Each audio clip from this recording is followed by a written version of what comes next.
நம்ம சாதத்துக்கு எத்தனையோ தொக்கு வச்சு சாப்பிட்ருப்போம். சின்ன வெங்காயம் தொக்கு வச்சு இது வரைக்கும் சாப்பிட்ருக்கீங்களா? அப்படி இல்லைன்னா இப்போ ட்ரை பண்ணி பாருங்க. சின்ன வெங்காயம் தொக்கு வைக்க தேவையான பொருட்கள்: சின்ன வெங்காயம் 1/2 கிலோ, கடுகு 1 டீஸ்பூன், கொத்தமல்லி விதை 1 ஸ்பூன், வெந்தயம் 1/2 ஸ்பூன், பெருங்காயத்தூள் 1/2 டீஸ்பூன், புளி ஒரு பெரிய நெல்லிக்காய் அளவு, நல்லெண்ணெய் 3 டேபிள் ஸ்பூன், கடுகு உளுத்தம் பருப்பு 1 டீஸ்பூன், கருவேப்பிலை 2 கொத்து,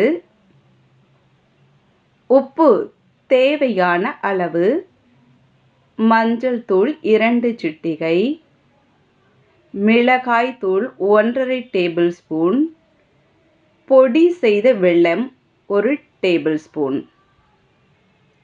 இப்போ எப்படி செய்யறது அப்படின்றத பார்க்க போகிறோம். சின்ன வெங்காயத்தை நல்லா பொடியாக நறுக்கி எடுத்து வச்சுக்கோங்க. அதுக்கப்புறம் 1 டீஸ்பூன் கடுகு, 1 டீஸ்பூன் கொத்தமல்லி விதை, 1 டீஸ்பூன் வெந்தயம், 1/2 டீஸ்பூன் பெருங்காயம் எல்லாவற்றையும் வறுத்து பொடியாக்கி வச்சுக்கோங்க. புளியை 20 நிமிஷம் ஊற வச்சு கரைச்சி தனியாக எடுத்து வச்சுக்கோங்க. இப்போது ஸ்டவ் ஆன் பண்ணிவிட்டு ஒரு கடாயை வச்சு அதில் 3 ஸ்பூன் நல்லெண்ணெய் சேர்த்து சூடுபடுத்துங்க. எண்ணெய் சூடானதும் கடுகுளுந்தம் பருப்பு மற்றும் கருவேப்பிலை எல்லாத்தையும் சேர்த்து தாளிச்சுக்கோங்க. அதுக்கப்புறம் நறுக்கி வச்சுருக்கோம் பார்த்தீங்களா, இந்த சின்ன வெங்காயத்தை சேர்த்து நல்லா வதக்கிக்கோங்க. வெங்காயம் நல்லா வதங்கி வந்ததும் அடுப்பை மிதமான தீயில வச்சுட்டு 2 சிட்டிகை மஞ்சள் தூள், தேவையான அளவு உப்பு இதெல்லாம் சேர்த்து ஒரு 5 மினிட்ஸ் நல்லா வதக்குங்க. அப்புறம் 1/2 டேபிள் ஸ்பூன் மிளகாய் தூள் சேர்த்து ஒரு 2 நிமிஷம் வதக்குங்க.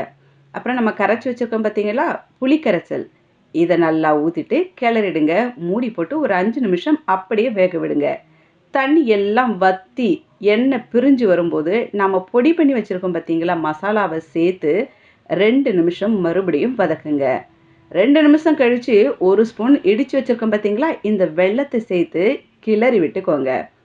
அப்படியே வேக வச்சா சுவையான தொக்கு தயாராகிடுச்சு. இது அப்படியே நம்ம சிம்மிலே வச்சு கிண்டிட்டு இருக்கோம் பார்த்தீங்களா, அதனால் நல்லா எண்ணெய் பிரிஞ்சு இந்த மசாலாலாம் சேர்த்து பார்க்கும்போதே நமக்கு எச்சு ஊற அளவுக்கு இருக்கும். ஸோ உங்களுக்கு விருப்பப்படியான இந்த சின்ன வெங்காயம் தொக்கை நீங்கள் ட்ரை பண்ணி பாருங்கள். ஒரு முக்கியமான குறிப்பு ஒன்று சொல்கிறேன், கேட்டுக்கோங்க. இந்த வெங்காய தொக்கை செய்ய சின்ன வெங்காயம் தான் பயன்படுத்தணும்னு அவசியம் இல்லை. நீங்கள் பெரிய வெங்காயத்தை கூட பயன்படுத்தலாம். அது மட்டும் இல்லாமல் புளி ஊற வைக்கும்போது தண்ணி கொஞ்சமாக சேர்த்து ஊற வைங்க, நிறைய ஊற்றிடாதீங்க. இந்த தொக்கை சுட சாதத்துக்கு போட்டு சாப்பிட்டீங்கன்னா அவ்வளோ டேஸ்ட்டாக இருக்கும். ட்ரை பண்ணி பாருங்கள். வல்லவன்